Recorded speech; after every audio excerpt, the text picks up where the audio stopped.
The wind howled across the empty sea. 300 miles off the coast of South America, a small archipelago braced against the storms of history. On these wind-whipped islands, bleak, battered, and bitterly cold, the clash of empires had once seemed remote. But in the spring of 1982, this forgotten corner of the world would become the center of a war. A war between a fading European empire and a desperate military dictatorship. A war that would kill nearly 1,000 men, yet change nothing on the map. And a war that paradoxically brought about one of the most profound transitions in modern Latin America. Why would Argentina, in the grip of terror and economic collapse, challenge Britain over a string of remote islands it had not ruled in a century? Why did this war fail so completely yet succeed in toppling a brutal regime? And what did it mean that the same junta that stole elections would gamble it all for the right to claim sovereignty over sheep pastures? The answers lie not only in geopolitics, but in pride, delusion, and the last gasps of a system built on blood. This is the story of Las Malvinas, not as told by London, but as lived by Buenos Aires. The Falkland Islands, or Islas Malvinas, as they are known in Argentina, have been a subject of dispute since the early 19th century. In 1833, Britain forcibly removed an Argentine settlement from the archipelago and established permanent control. For London, it was a matter of imperial continuity. For Buenos Aires, it was a theft never forgotten. Throughout the 20th century, Argentina never relinquished its claim. It built that claim around two core principles. First, that it had administered the islands legally before Britain's intervention, and second, that Britain's colonial hold contradicted the principles of post-war international law. By the 1960s, the winds of decolonization were sweeping across the globe. Argentina took its case to the United Nations. In 1965, the UN formally acknowledged a sovereignty dispute over the islands and called for both parties to negotiate. Talks began but bore little fruit. At the same time, Britain was reducing its military footprint around the world, scaling back bases and garrisons, even considering a possible transfer of the islands to Argentine administration under the right conditions. Yet these ideas never matured. Settlers on the islands, known as Kelpers, were staunchly loyal to the British Crown, and the British government, under mounting domestic pressures, ultimately refused to compromise. In the 70s, the dispute simmered beneath the surface. Argentina proposed a condominium model shared rule. Britain declined. Argentina proposed economic partnerships. Britain accepted, but continued to assert full sovereignty. Still, there was one factor no diplomat accounted for, and that was the collapse of Argentine democracy. In 1976, a military junta seized power in Buenos Aires in a violent coup. It ushered in a period now known as La Guerra Sucia, Dirty War. Tens of thousands of Argentine students, unionists, journalists were kidnapped, tortured, and disappeared. Fear gripped the nation. Justice was buried in unmarked graves. By the early 80s, the junta was unraveling. Its economic policies were a disaster. Inflation ran rampant. The nation's foreign debt skyrocketed. Power struggles fractured the regime from within. And the people had had enough. But the generals had one final card to play.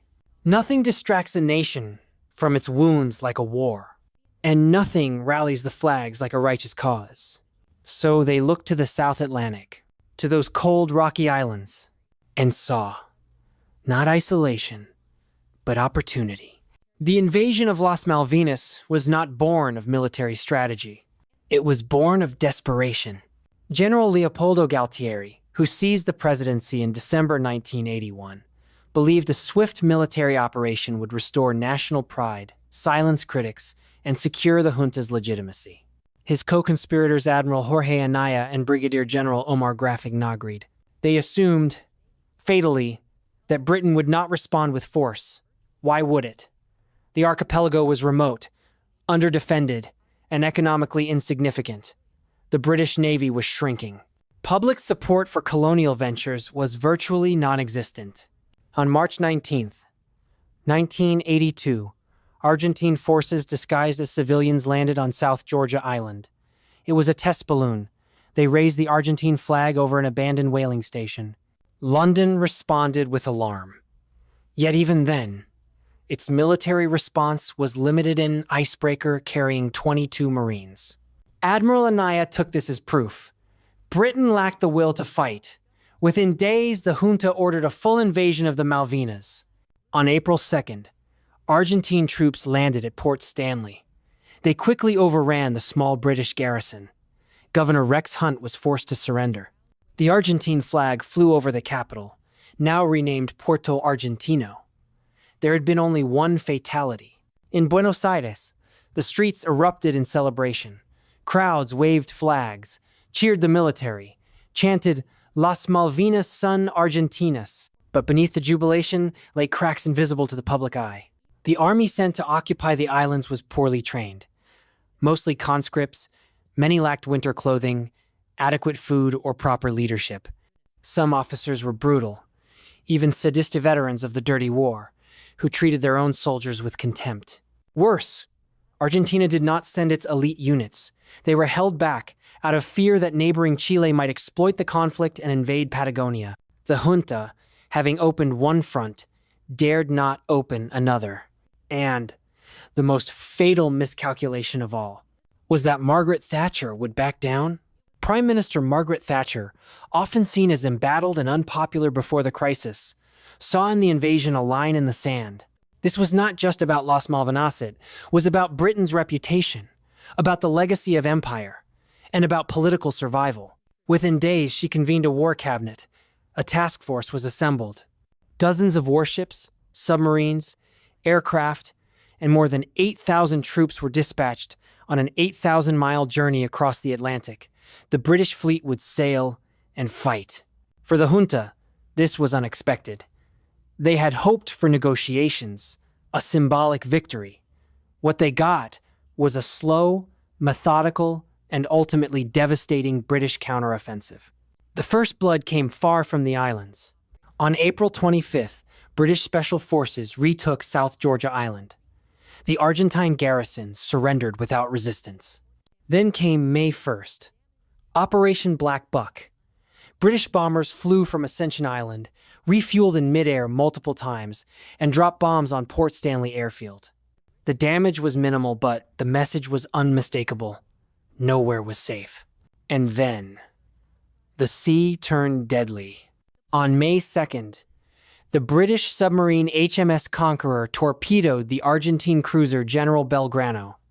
The attack occurred outside the declared exclusion zone. The political fallout was immense, but the military impact was greater still. 323 Argentine sailors died, nearly half of all Argentine casualties in the war. The rest of Argentina's fleet, fearing further attacks, retreated to port. Britannia, once more, ruled the waves. But the air war had only begun. Argentina's air force, outnumbering the British in the region, struck back with courage and audacity. Flying French-made Mirage fighters and aging A-4 Skyhawks, Argentine pilots launched daring raids on British ships. They used low-altitude approaches, hugging the sea to avoid radar, and they carried with them a secret weapon, the French Exocet missile. On May 4th, an Exocet struck the destroyer HMS Sheffield. The ship burned for hours before sinking. The Exocet became a symbol of Argentine defiance and British vulnerability. In total, over the course of the conflict, Argentine pilots sank several ships and damaged many more. The British lost more ships than in any conflict since World War II. But Argentina's stockpile of Exocets was limited. So too were their refueling capabilities. And worse still, the pilots brave, as they lacked consistent intelligence. The junta had not planned for a long war.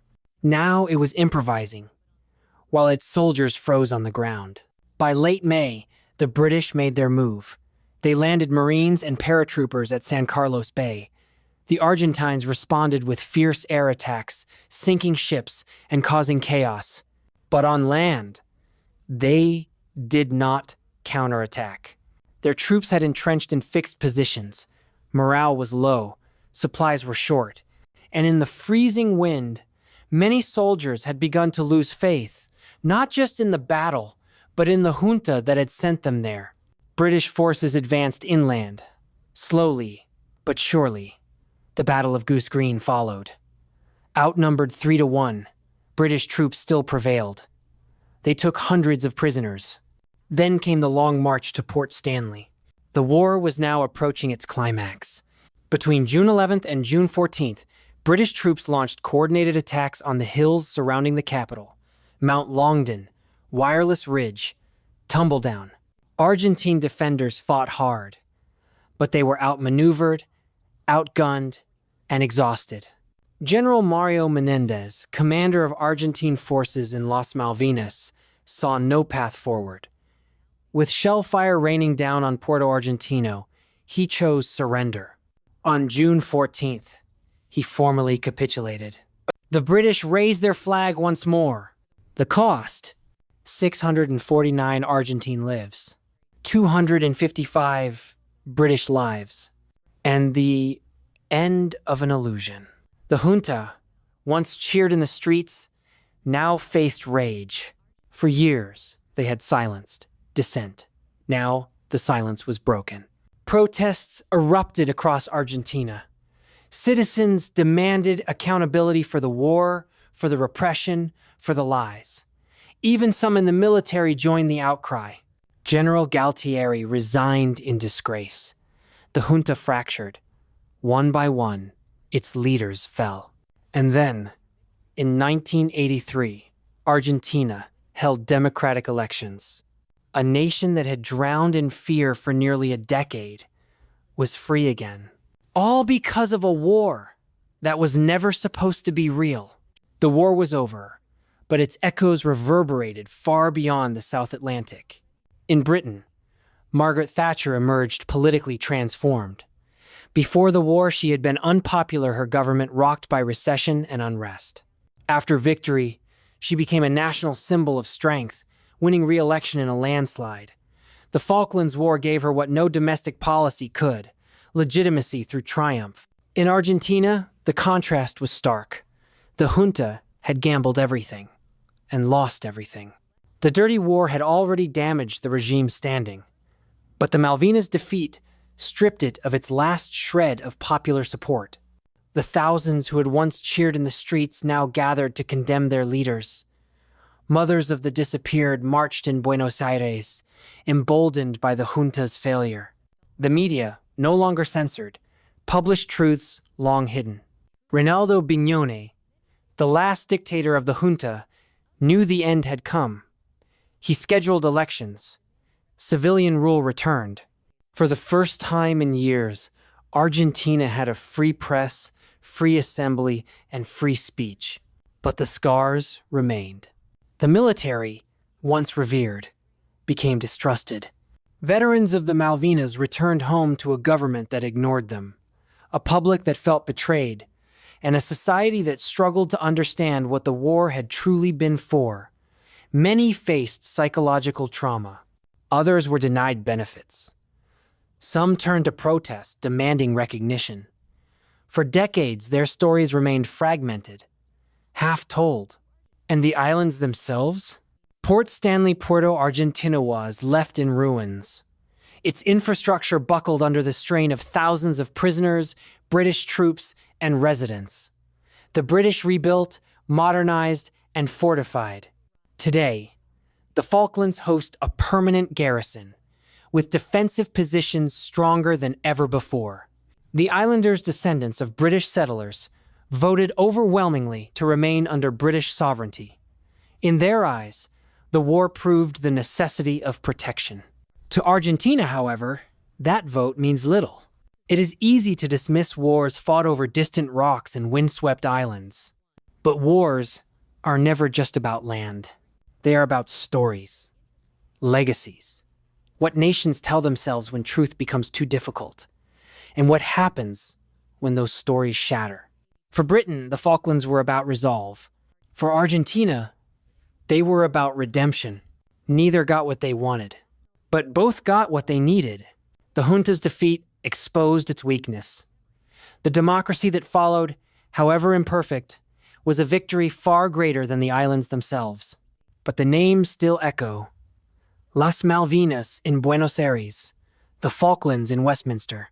2 flags, 1 memory, and a war that ended the way most wars do not, in justice, but in silence. Empires die not only by the sword, but by illusions held too long. And sometimes, losing a war is what frees a nation.